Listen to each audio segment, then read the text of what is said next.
Salutations, one and all, and welcome to RWBY Revisited. In this installment, let's have a look at a matter of some discrepancy. Let us examine the big bad herself, Salem, to assess just how and why she has chosen her actions. Please be aware that spoilers for all seasons will follow, and any material revealed or expounded upon in outside sources will not be weighted as heavily as that seen in the show. Covering our bases, both people in reality and characters in fiction will act according to their own beliefs, goals, characteristics, and the information they have available. When a fictional character does something outside of this, then that is acting out of character. For example, Aragorn would never turn tail and flee in cowardice, the Emperor would never donate to charity out of the goodness of his heart, and the Master Chief would never stop fighting against the enemies of humanity as long as he was able. So we need to go back to the start to determine just what drives Salem and just how far she's willing to go to achieve her ends. The earliest information from the show itself shows us that Salem was kept against her will in a fortress by her father, whom the narration specifies as cruel. We don't know how long she was kept there for, but already we can make some inferences. Given that it was her father that locked her away, and how she wistfully gazes about as though imagining life if she were free, this sets a precedent. She's even stated to want freedom above everything else. Parents are supposed to be, in the eyes of their children, benevolent figures who can guide them, provide for them, and teach them. This never goes away. Indeed, having a child is the greatest commitment that one can make in their lives. Whether your child is 4 years old or 40, they are still your child, and thus you should be concerned with their well-being. When a parent fails to live up to this duty, that leaves psychological scars on the child. Salem could have been locked inside this stronghold for her entire life, for all the show tells us. So she will see her father's actions as a betrayal. Perhaps he intended to marry her off to someone against her will for his own gain. Maybe it was for her own protection. The show doesn't tell us. If we're to take Jin at her word, though, then this was an act of malice on his part. So already she has been betrayed by a parental figure as well as imprisoned. The odds are not looking good for her mental stability. Moving forward, Jin states that Ozma came to rescue her without the intent to win her hand in marriage. This implies that the reward for freeing her would be such, regardless of whether she will or nill. So she has been put up as a prize to be won. Why her father did this is unknown. Historically, daughters would be married off to princes and nobility of other nations to create an alliance with them. While certainly horrible, it was the price that must be paid in those times. People act as though royalty were above all repercussions back in olden days, and while that was true in some regards, the personal desires of whom they were wed to was a sacrifice that needed to be made. You didn't marry for love way back when. A peasant, despite having a terrible life, at least got some measure of choice with whom they married. This is likely why certain activities not involving clothes outside of marriage was so common amongst royalty. Back on topic though, it's shown that Salem worked together with Ozma to escape the fortress. This means that either Salem had training in how to use magic, managed to figure out some things on her own, or that this was something intrinsic to the first iteration of humanity. So she had power, but not enough to free herself. This might make the imprisonment worse, knowing that you can fight back, but that it won't be enough. Is it possible to learn this power?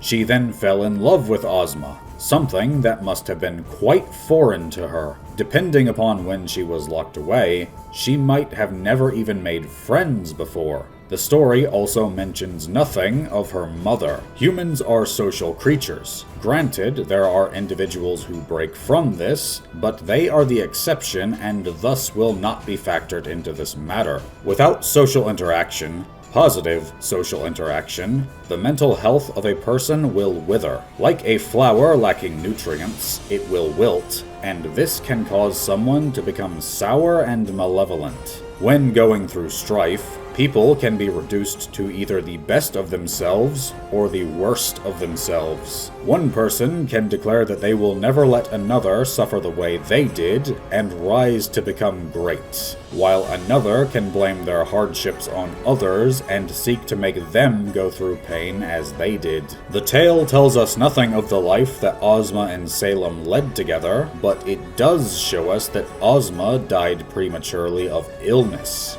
Stop blowing holes in my ship! This likely would have hit Salem even harder than a person who had been better adjusted to the world. The loss of others is something that we all learn to deal with as we mature. From a beloved pet passing, to a friend from school moving away, to the passing of someone you care about, all of us will deal with death. Salem would never have been exposed to this. She was not shown to have any attachments prior to Ozma, and thus he would have been the first thing that she cared about. But without being prepared for his death, this would have rocked her. She had found a source of joy and meaning after escaping her confinement, only to have that ripped away. Her lines even echo this, as she asks, "How could the gods let this happen?" I'm reminded of when I was a small child and our black lab died. I couldn't have been any older than about 5, but it was the first time that I had experienced the death of a being that I cared for. Obviously, I knew what death was, but the first time that hits you, especially as a child, it leaves its mark. This would have been another blow to Salem's mental health. And never having had a chance to mature properly, she seeks out the God of Light in an attempt to have him resurrect Ozma. Now, death is a natural part of life. If we didn't die and could still reproduce, we would run out of space and resources very quickly. But Salem, again, not having had an opportunity to grow and develop so that she might have a grasp of what life entails, is ill-equipped to understand anything presented to her. The God of Light denies her request, and his method of attempting to explain this to her is woefully ill-conceived. One would think that a being that could create life would have a better grasp of how his creations operated. Again, having not matured properly, Salem lashes out, crying that this is unfair. This does show us that she never developed the ability to empathize with others who have also lost loved ones, or simply chooses not to acknowledge them. She only cares about her own desires. You see, if the God of Light chose to resurrect Ozma, then it would be truly unfair to refuse to do so for anyone else who requested their loved ones to be revived. Something like this should apply to all people equally. And instead of helping his creation to understand, the God of Light simply vanishes, only declaring, "Let him rest." To say that this was a massive stroke of ineptitude would be an understatement. Salem, at this point, lacks the ability to understand the scope of what she is asking for, and instead of helping her to comprehend even a modicum of this, you simply run away and hide like a child yourself, Mr. God of Light.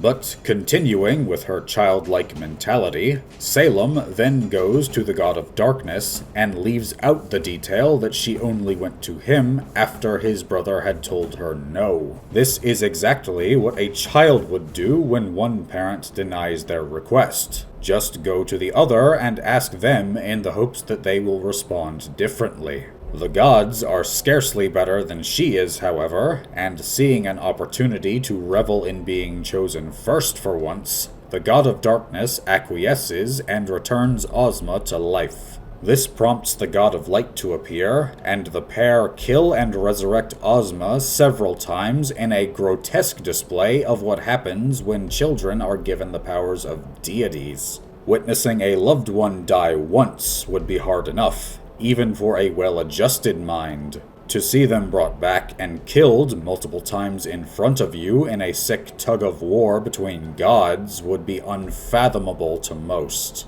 Just imagine the one you love most in this world killed and resuscitated several times in this fashion, not even being treated like a living being, just a piece on a board. That would certainly be damaging. Thus, I cannot place much fault at Salem's feet for lashing out, attempting to strike the gods with magic. And what do these beings, the supposed enlightened beings of a higher plane of existence than our own, do to someone stricken by grief? Why, obviously, you curse her with immortality so that she can never be with the one she loves, even in death. Again, calling this heinous is a colossal understatement. Their only words to her are cryptic, declaring that she must learn the importance of life and death.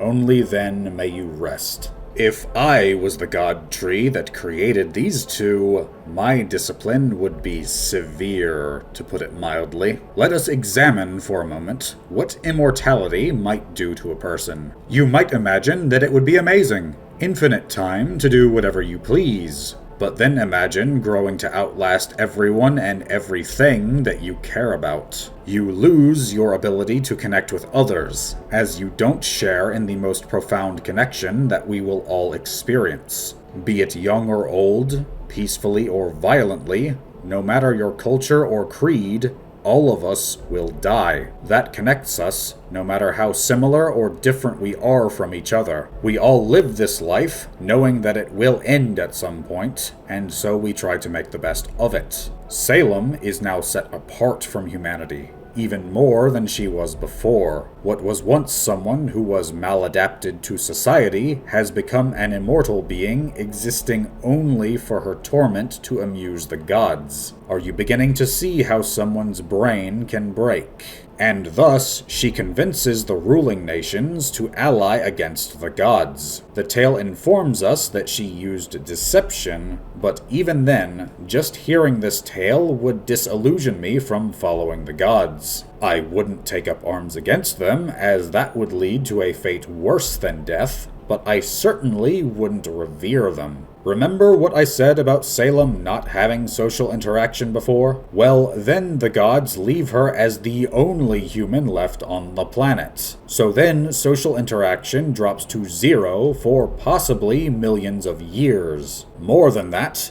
they were wiped out in front of her eyes. I don't imagine that she cared for any of them, but the display would be a stark reminder of what happened to Ozma. Now, her fate would be solitary confinement on an unimaginable scale. The human mind was not meant to endure for endless time. You see, when you're born and live for 1 year, a year is 100% of your life. To become 2, you need to double your perception of existence. This is why a year seems to last forever when you're a child, but becomes much shorter as you age. A year becomes an increasingly smaller percentage of your life. By the time you're 20, that's only 1/20th of your life. Now imagine if you're several thousand years old. Time has lost meaning and context. Days, years, centuries, it would all become a haze. There is nothing new to experience, nothing you haven't seen, no one to share life with. It's not a question of if your mind would snap, but when. Just look at what solitary confinement does to a person. Things like panic attacks, depression, hallucinations, and other problems would develop.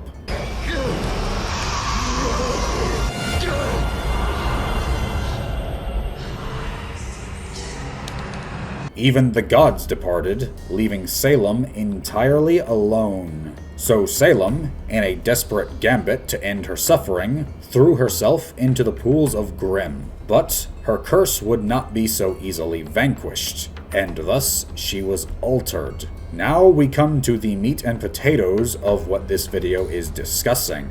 Salem was maladjusted before, then experienced trauma on an unimaginable scale. but Jin tells us, and I quote, "This force of pure destruction could not destroy a being of infinite life.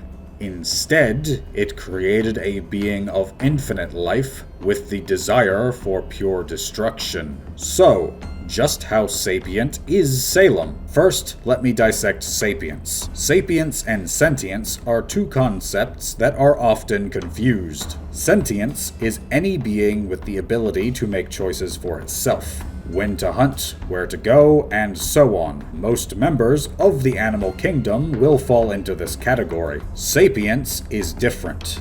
Sapience is the ability to question things on a larger metaphysical scale. Why am I here? What is my purpose in life? What happens after death? What is right and wrong? That sort of thing. If Jin's words are to be taken at face value, then Salem was altered. She lost the ability to reason and instead exists only to unmake all that exists, without any other notions in her mind. However, that is not what we see next of her. You lie! After Ozma has reincarnated, he seeks her out, and there are tales of a witch that commands dark powers, but she has remained in her cottage, alone and not wreaking havoc on this second iteration of humanity. She even lovingly reunites with him, and the two create a prosperous nation and have 4 daughters. I don't wanna lose your love tonight. This doesn't seem to fit the actions of a being of infinite life with the desire for pure destruction. She was even content to rule this nation alongside Ozma and his revolving door of lives, and just look at her expression as the two of them watch their children play. That isn't what a being of only pure destruction would be doing. Even in this shot, the sclera of her eyes are not black.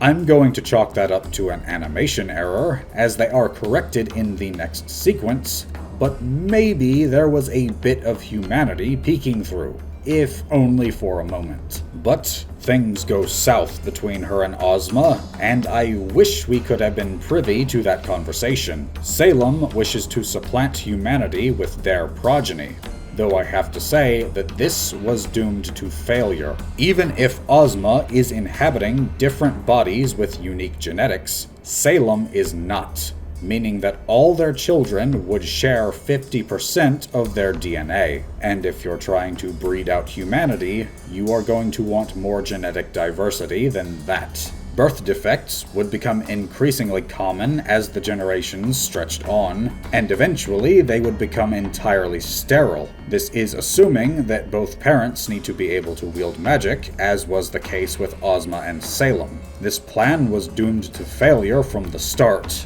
though it still falls short of the utter destruction that she was stated to crave. Thus, the two come to blows, and their children perish in the wake of their battle. Given that Salem cannot be put down for more than a few hours by a bomb, Ozma cannot win, and is thus slain. Now, Salem wants to bring the relics together so that the gods may return, and finding humanity divided, they will wipe them out, and hopefully herself as well in the process. But we're not done yet. The events of Seasons 7 and onwards paint a very different picture from those of the earlier ones. In the first seasons, Salem operated through intermediaries rather than acting herself. The most speculated reason for this is that if she were to reveal herself as a singular foe, then humanity could unite against her, and thus the gods would not grant her the release she seeks. But this is contradicted at the end of Season 7, where she appears in person to annihilate the kingdom of Atlas in the following season, and then does the same to Vale off-screen during Season 9. Beg pardon, so just what exactly was she holding back for? She has had centuries to do this very thing, but has refrained from doing so. Why? If she can simply swoop in and conquer, then what reason does she have to hold back? The kingdoms of Remnant have even been in weaker states than what was seen during the events of the show, and yet she did nothing. Did the Grimm ooze affect her more than we know? If you are powerful enough to knock out half the kingdoms back to back, why didn't you do so earlier? So this makes her choice of actions seem rather haphazard. If she was incapable of concocting plans enough to destroy the kingdoms on her own, and was taken over by rampant yearning for destruction, then that would explain why she had not succeeded, at least to some extent. But we're shown that she can be cold, calculating, and manipulative, and smart enough to operate from the shadows. With all of this, she should have won long ago. Not to mention that her motive makes the subplot of the Silver Eyes questionable. If she wanted the release of death, and she feared that the Silver Eyes would be a threat somehow, why would she not leap at the first person with them she encountered in the hopes of obtaining her desire? Instead, she has had them hunted down and slain. Why? Surely they can't be that much of a threat to your Grimm army. Those have virtually limitless numbers, and all the silver-eyed huntsmen and huntresses would only be able to marginally slow that down. So again, just how sapient is Salem? How much of her was distorted by the Grimm liquid? Does she truly control the Grimm? Or does the essence of the Grimm control her instead? We may never truly know. But what do you think about Salem? Is she a master manipulator, capable of pulling strings from the shadows and toppling kingdoms? Or has she been mutated too far to adequately use her nearly limitless supply of power? Leave your thoughts in the comments below, leave a like on this video if you're so inclined, and subscribe to see more. I would like to thank you for watching, and may you all have a weapon in each hand.